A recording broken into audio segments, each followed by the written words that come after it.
Hello friends, I hope you all are doing great. तो आज हम एक और क्वेश्चन करने वाले हैं जो गेट 2021 में पूछा गया था इकोनॉमिक्स में। सो क्वेश्चन आपको स्क्रीन पे विजिबल है। ये अगर हम फर्स्ट टाइम देखें तो लगता है कितना डिफिकल्ट क्वेश्चन है, लेकिन ये बहुत आसान क्वेश्चन है। तो हम इसको डिस्कस करते हैं कि इसको कैसे करते हैं। ये हमें गिवन है in a demand function estimation of good X a researcher collected data on various household consumption of good X. Good X है जो हमें दिखा रहा है क्वांटिटी ऑफ गुड एक्स, ठीक है, फॉर वेरियस प्राइस लेवल, अलग अलग प्राइस लेवल पे।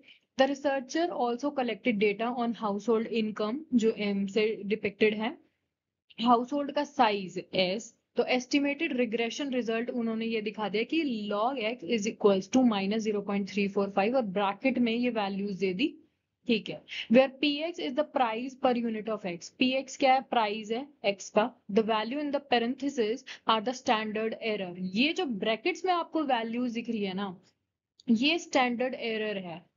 ये इसका मतलब क्या होता है? इसका मतलब ये होता है, मान लो कोई एक स्टडी की गई, रिसर्च की गई, लेट से 100 हाउस होल्ड्स पे। उसमें हमने देखा कि प्राइस के बढ़ने पे क्वांटिटी कितनी कम हुई, तो हमें वैल्यू मिल गई लेट से 1.543। वो उस डेटा के लिए थी। अगर लेट से हमने सेम स्टडी दूसरे 100 हाउस होल्ड्स पे करी तो उससे डेविएशन आएगा। वही डेविएशन आपको पेरेंथेसिस में स्टैंडर्ड एरर की फॉर्म में शो किया जाता है। तो ये कुछ नहीं है, ये स्टैंडर्ड एरर है कि अगर एक बार हमने स्टडी करी तो कुछ आई, और दूसरी बार जब हमने स्टडी करी तो ये वैल्यूज आई। अब इसमें एक हम इम्प्लीकेशन लेते हैं कि हमेशा ये देखते हैं कि ये जो एरर्स हैं इनका कोई वैल्यू है, इनका कोई सिग्निफिकेंस है या नहीं है। वो हमें पता चलता है अगर लेट से बाहर की वैल्यू जो ये कोएफिशिएंट है एस्टिमेटेड हमारा, अगर ये ज्यादा है इससे, एरर से, तो हम कहते हैं कि ये वैल्यूज ठीक है, इनका कुछ ना कुछ सिग्निफिकेंस है। बट अगर ब्रैकेट की वैल्यू यानी कि एरर आपका एक्सीड कर रहा है एक्चुअल वैल्यू से, तो हम कह रहे हैं इसका कोई भी महत्व नहीं है, ये स्टैटिस्टिकली सिग्निफिकेंट नहीं है। तो हमेशा सिग्निफिकेंस के लिए हमारी जो ब्रैकेट की वैल्यू होती है ना, वो हमेशा एस्टिमेटर से कम आती है। ठीक है कि है कुछ एरर है, तो ऑफ कोर्स एरर है तो कुछ कम ही होना चाहिए, उसे इस वैल्यू से ज्यादा कैसे आ सकता है। तो अब हमें इन्होंने बोल दिया from the estimation we can conclude. क्या कंक्लूड कर सकते हैं इन चार ऑप्शन से? आप ये देखो, कई जने लॉग देख के, ब्रैकेट्स देख के, पैरेंथेसिस देख के सोचते हैं बहुत डिफिकल्ट क्वेश्चन है, लेकिन अगर आप जनरली भी अगर कोई इक्वेशन लिखते हो, हम लिखते हैं ना demand function Q X is equals to -a+by ऐसे करके ही लिखते हैं, तो वही इक्वेशंस लिखी हुई है। तो अब इससे कैसे पता चलेगा कि गुड एक्स हाईली इलास्टिक है, इनइलास्टिक है, इंफीरियर है या क्या है? और ये कैसे निकालते हैं, तो हम नेक्स्ट स्लाइड में वो देखते हैं। तो ये हमारे पास क्वेश्चन है। सबसे पहले हम देखते हैं कि यहाँ पे इन्होंने फर्स्ट पूछा demand for good x is highly elastic. अब गुड एक्स की डिमांड इलास्टिक है या इन इलास्टिक है, वो कहां से पता चलता है? हमें पता चलता है प्राइस इलास्टिसिटी ऑफ डिमांड से। वो कैसे पता चलती है कि प्राइस के चेंज होने से क्वांटिटी में कितना चेंज हुआ है? तो अगर हम यहाँ पे मैं देखूं तो प्राइस प्राइस के चेंज होने से क्वांटिटी में कितना चेंज हुआ है वो किससे पता चलता है? Coefficient of this, coefficient of P x से। तो पी एक्स का कोएफिशिएंट क्या है? ये वैल्यू है। क्यों मैंने ये क्यों नहीं ली? क्योंकि ये तो गिवन है आपको कि ये स्टैंडर्ड एरर शो कर रहा है। तो ब्रैकेट की वैल्यू हम लेंगे नहीं, हम साइड वाली लेंगे कि उससे एस्टिमेशन हमें ये दिख रहा है कि प्राइस जब गुड एक्स का बढ़ा तो क्वांटिटी डिमांडेड एक्स की -1.543 है। यानी कि ये हमारा आ गया आपका प्राइस इलास्टिसिटी ऑफ डिमांड, जो कि है 1.543। अब इलास्टिसिटी ऑफ डिमांड 1 से ज्यादा है तो ये क्या हाईली इलास्टिक है या इन इलास्टिक है? जब भी वैल्यू 1 से ज्यादा होती है हम कहते हैं इलास्टिक है। तो क्या गुड एक्स की डिमांड इलास्टिक है? हाँ जी है। तो फर्स्ट सही हो गया। अब सेकंड पे आते हैं, x is an inferior good. अब गुड नॉर्मल है या इंफीरियर है, ये कैसे पता चलता है? ये पता चलता है इनकम के चेंज होने से क्वांटिटी डिमांड में क्या इम्पैक्ट हुआ।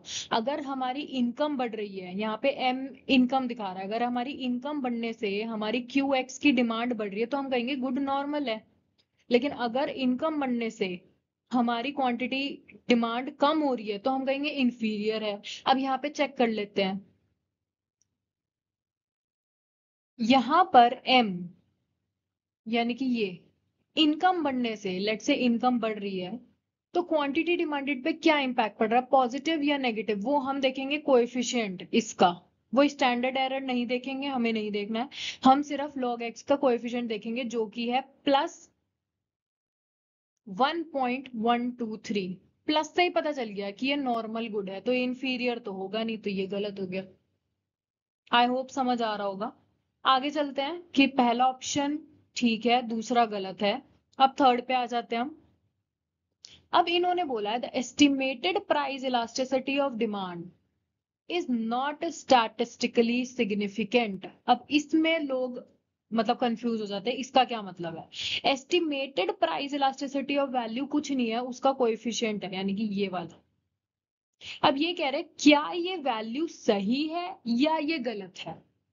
ऑप्शन कह रहा है कि ये जो आपने वैल्यू दे रखी है ना -1.543, जो कि इलास्टिसिटी ऑफ डिमांड का कोएफिशिएंट है, एस्टिमेटेड वैल्यू है जो हमने फर्स्ट पार्ट में निकाली, ये कह रहा है ये ना स्टैटिस्टिकली सिग्निफिकेंट नहीं है।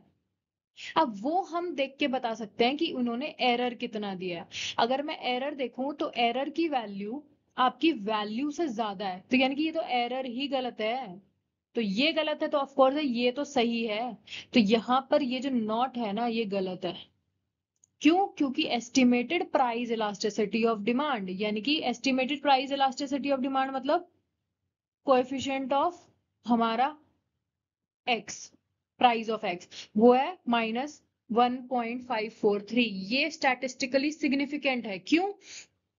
क्योंकि एरर की अगर मैं वैल्यू देखूं तो इससे ज्यादा तो एरर की वैल्यू, और कभी भी ऐसा हो नहीं सकता कि आप अगर इसकी वैल्यू इससे ज्यादा होती है ना तो ये दिखाता है कि ये यूजलेस है, अनसर्टेन है, कुछ नहीं कह सकते। तो ये चीज वैल्यू गलत है। तो हम ये कह सकते हैं कि एस्टिमेटेड जो प्राइस इलास्टिसिटी ऑफ जो वैल्यू है -1.543, वो स्टैटिस्टिकली सिग्निफिकेंट है।